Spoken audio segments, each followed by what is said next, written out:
A Novo Tempo apresenta O Assunto É. A partir de hoje, semanalmente nesse horário, estaremos apresentando um estudo interativo da Bíblia Sagrada. Cada semana, um tema diferente. Por isso, o programa se chama O Assunto É. E hoje, o assunto é Deus. Para participar deste estudo, baseado nas lições do curso bíblico A Bíblia Ensina, nós temos aqui dois convidados especiais. O Ailton Santana, que é redator do programa de televisão Está Escrito, já é conhecido dos ouvintes pela participação no programa Lições da Bíblia. Ailton, boa tarde, tudo bem? Boa tarde, Hamilton. É um prazer novamente estar com vocês aqui na Novo Tempo. E conosco aqui também o Leandro Soares e Quadros, que é conselheiro e pesquisador da Escola Bíblica de A Voz da Profecia, de Está Escrito. Boa tarde, Leandro. Boa tarde, Hamilton. É um prazer estar com vocês. Vamos então ao tema de hoje. O assunto é Deus. Você já parou para pensar sobre Deus? Alguns falam, não creio em Deus porque não o vejo. Mas, amigo ouvinte, há muitas coisas que cremos sem vê-las, como, por exemplo, a eletricidade, o vento, o amor. Outros falam, não creio porque não o entendo. Um sábio incrédulo caminhava pela praia pensando como poder compreender a Deus. De repente, viu uma criança com uma concha que tirava a água do mar e a esvaziava num buraquinho na areia. O que está fazendo, filhinho? Quero colocar toda a água do mar neste buraco, falou o menino. Ah, exclamou o sábio, é justamente o que eu estou tentando fazer ante o oceano infinito do conhecimento de Deus, querendo colocá-lo na minha mente finita. Amigo ouvinte, Deus é infinito e está além da compreensão humana, mas é conhecido por meio de sua autorrevelação. Para sempre é digno de culto, de adoração e de serviço por parte de toda a criação. E no programa de hoje, vamos descobrir o que a Bíblia nos revela a respeito de Deus. E começamos com a pergunta básica. Leandro, quantos deuses existem? Qual é a resposta da Bíblia para essa pergunta? De acordo com Efésios capítulo 4, verso 6, diz o seguinte: um só Deus e Pai de todos, o qual é sobre todos e age por meio de todos.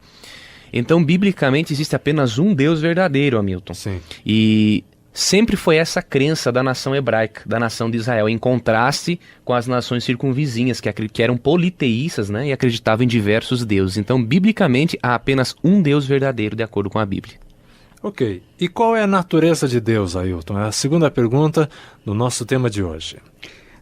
Nós encontramos em João, né, o Evangelho de João, no capítulo 4, versículo 24, um texto que é a resposta de Cristo à mulher ali à beira do poço em Samaria, né? E Cristo diz o seguinte: Deus é espírito e importa que os que o adorem em espírito e em verdade.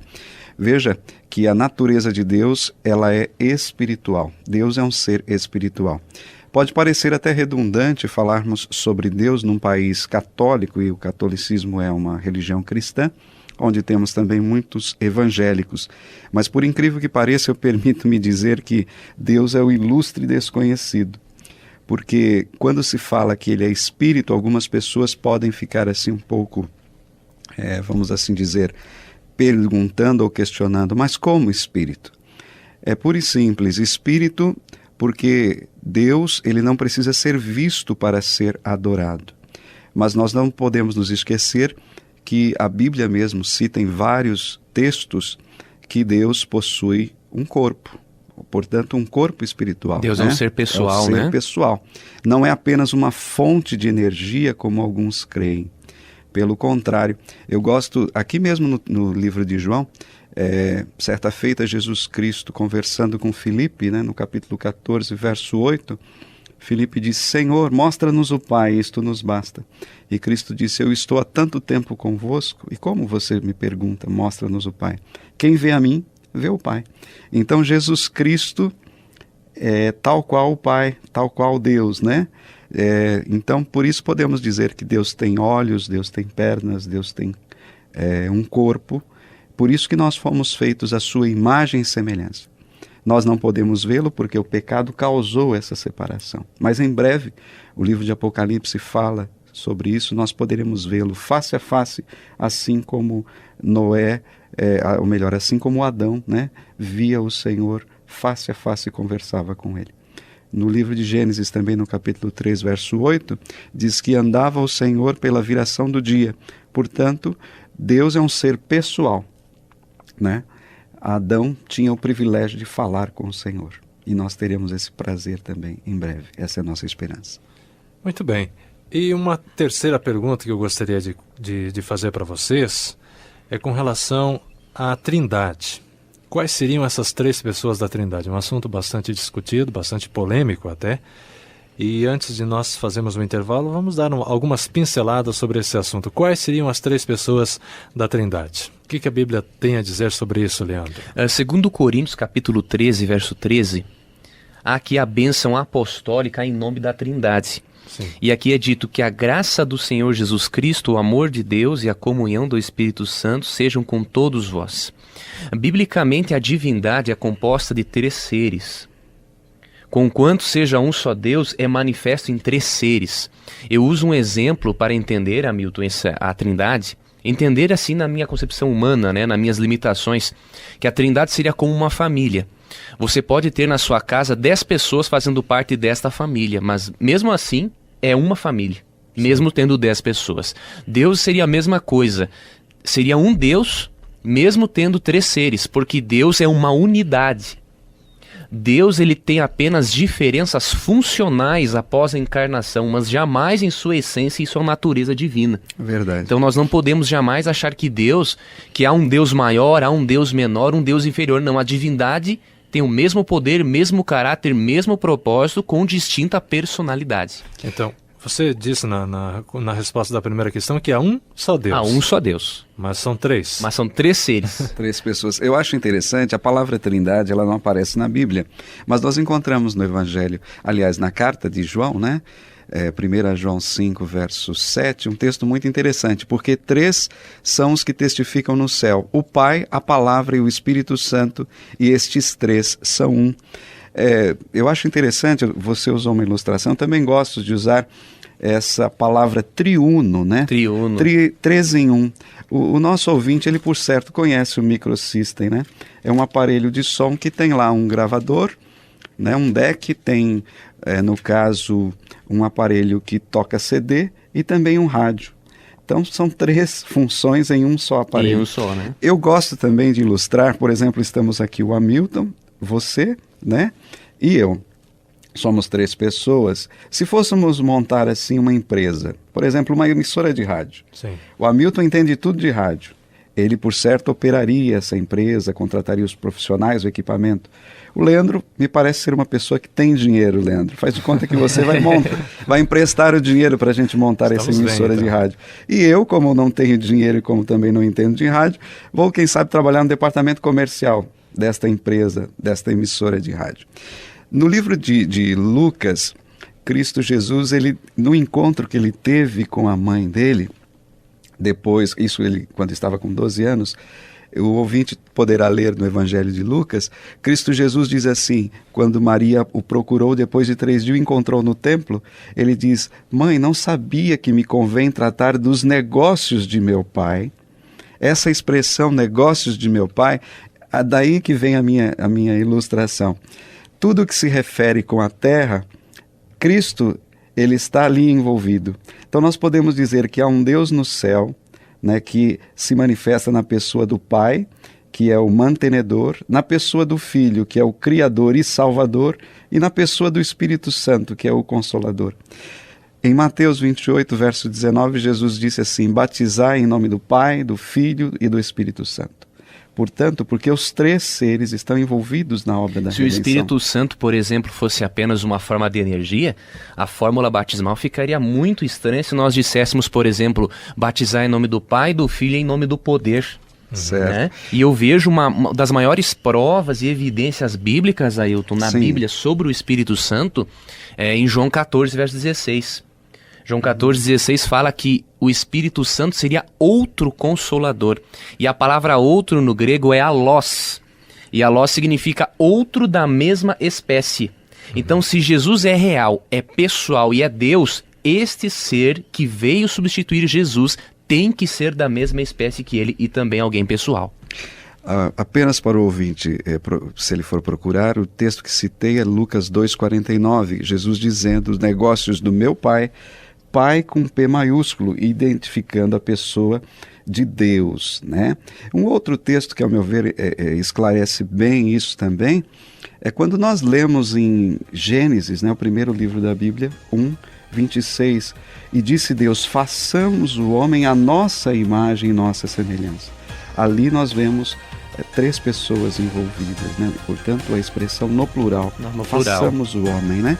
Muito bem, nós vamos fazer um rápido intervalo aqui e já voltamos com O Assunto É. O assunto é Deus. Você está ouvindo pela Novo Tempo, O Assunto É.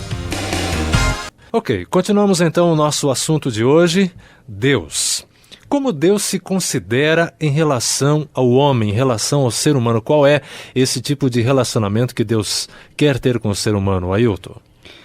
A palavra de Deus, a Bíblia, na primeira carta de João, no capítulo 3, versos 1 e 2, diz o seguinte: vede quão grande o amor que nos tem concedido o Pai, que fôssemos chamados filhos de Deus.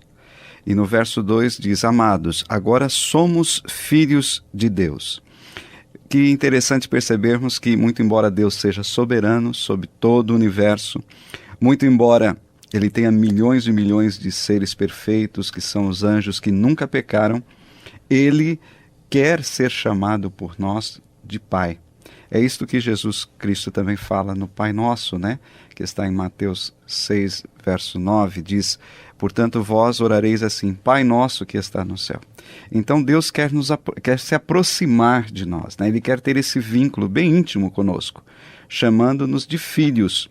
E aí entra algo muito interessante: se Deus é nosso Pai, nós somos seus filhos, isso também nos aproxima do nosso semelhante, porque somos irmãos em Cristo Jesus. Eu gosto muito aí desse texto, porque ele ressalta essa intimidade que Deus quer ter conosco, mesmo que sejamos pecadores. Verdade. Apesar dos nossos defeitos, nossas falhas, nossos pecados, Deus quer ser o nosso Pai. Independente do que fizemos, Ele quer ser íntimo conosco a ponto de morar totalmente em nossa vida. E é um privilégio, né? Ter um privilégio o Deus do universo, que o cristão tem.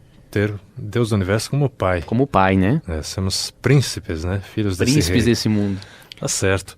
E a quinta questão do curso A Bíblia Ensina, que estamos estudando aqui no Assunto É, da Rádio Novo Tempo, preocupa-se Deus com os nossos problemas, tendo um universo tão grande para cuidar? Será que Deus está preocupado com os problemas do Leandro Quadros, do Ailton Santana, do Hamilton Menezes, do ouvinte da Rádio Novo Tempo? Será que Deus tem algum tipo de preocupação conosco? O Salmo 40, nos versos 1 a 3, ele nos explica muito bem isso, porque ele nos afirma o seguinte, que apesar de Deus ser alguém transcendente, ele é imanente. Ele se aproxima, Hamilton, do ser humano com todo o interesse que um pai tem pelo seu filho. E no verso 1 a 3 nos fala o seguinte: Davi, o salmista, expressa, né, a sua certeza e confiança em Deus. Esperei confiantemente pelo Senhor, Ele se inclinou para mim e me ouviu quando clamei por socorro. Tirou-me de um poço de perdição, de um tremedal de lama. Colocou-me os pés sobre uma rocha e me firmou os passos. E me pôs nos lábios um novo cântico, um hino de louvor ao nosso Deus. Muitos verão essas coisas, temerão e confiarão no Senhor. Então aqui Davi fala claramente que Deus inclinou-se a ele, tirou daquele lamadal, daquele problema sério que ele tinha na vida dele, só que ele não faz apenas isso. Ele coloca um cântico no nosso coração, nos nossos lábios. O que significa isso? Significa que Deus, apesar de nos livrar dos nossos problemas, Ele nos dá forças para superarmos possíveis problemas que possam vir no futuro. Então Deus não apenas nos livra do problema, mas nos capacita a termos uma vida santa ao seu lado. Então Deus está preocupado. Preocupadíssimo conosco. Ele sabe conosco. até quantos fios de cabelo estão em nossa cabeça, né? Exatamente. Sabe tudo, né, a respeito de nós. Eu me lembro de uma citação falando a respeito do falecido presidente dos Estados Unidos, né, o John Kennedy, né? Era uma foto que saiu no New York Times e essa foto ficou muito famosa. Estava ele sentado, né, no gabinete lá como o homem mais poderoso da face da terra, e lá do lado assim à frente da mesa, estava o John, filho dele, que inclusive já faleceu também, pequenininho, brincando com um carrinho. Então veja, aproximação, né? E ali estava alguém que olhava o filho brincando e comandava o mundo, podemos dizer assim, na época, né? Da mesma maneira, nosso Deus, né? Ele cuida de nós e ainda tem tempo para observar o universo e estar atento a tudo o que acontece.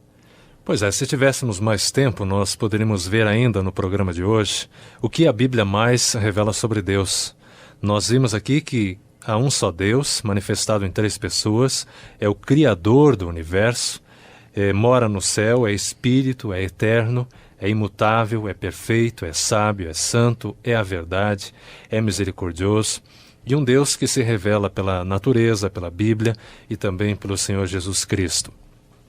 Mas acima de qualquer definição, eu particularmente acho a mais importante que Deus é o nosso Pai, está preocupado com os nossos problemas, que suporta-nos com misericórdia, consola-nos na dor e supre aquilo que nos falta. Diante de tudo isso, diante de um Deus tão grande, tão poderoso, preocupado com nossas necessidades, o que vocês diriam para o ouvinte da Novo Tempo? O que nós deveríamos fazer diante de um Deus tão grande, tão poderoso e que é o nosso Pai? Eu acredito, Hamilton, que em resposta a esse grande amor que Deus tem para com cada ser humano, nós deveríamos respeitá-lo, deveríamos amá-lo de todo o coração e obedecê-lo. Nós teríamos que obedecê-lo acima de tudo, porque todas as instruções que Deus dá a nós é para o nosso bem. Não existe um pai que ensine a um filho ou dê uma instrução a um filho para o seu próprio mal. Eu creio que Deus, no seu grande amor, no seu grande interesse por nós, Ele apenas nos ensina aquilo que vai nos fazer felizes. E é claro, né, colocá-lo em primeiro lugar na nossa vida. Deus deve ocupar esse lugar na nossa vida. Por quê? Porque Ele nos colocou em primeiro lugar. Nos colocou em primeiro lugar. Na verdade, Ele amou a nós de tal maneira que deu o próprio Filho por amor a nós. Então, nós devemos reconhecer isso, colocando a Deus como primeiro na nossa vida e também amando-o de todo o nosso coração, manifestando esse amor também aos nossos semelhantes e falando às pessoas que talvez estejam aí neste mundo desorientadas que há um Deus no céu que é nosso Pai e que nos ama. Muito bem, Leandro, obrigado pela sua participação, Ailton também, obrigado pela participação. Na próxima semana nós vamos estar estudando sobre a Bíblia, né? Já vimos um pouquinho sobre Deus, vamos ver o que a Bíblia apresenta sobre ela própria e dando continuidade a esta série de assuntos do tema A Bíblia Ensina, o curso bíblico que a Escola Bíblica da Voz da Profecia, do Está Escrito, que a Rádio Novo Tempo oferece para você, ouvinte, que está acompanhando o nosso programa. Nosso programa vai ficando por aqui, na próxima semana tem mais.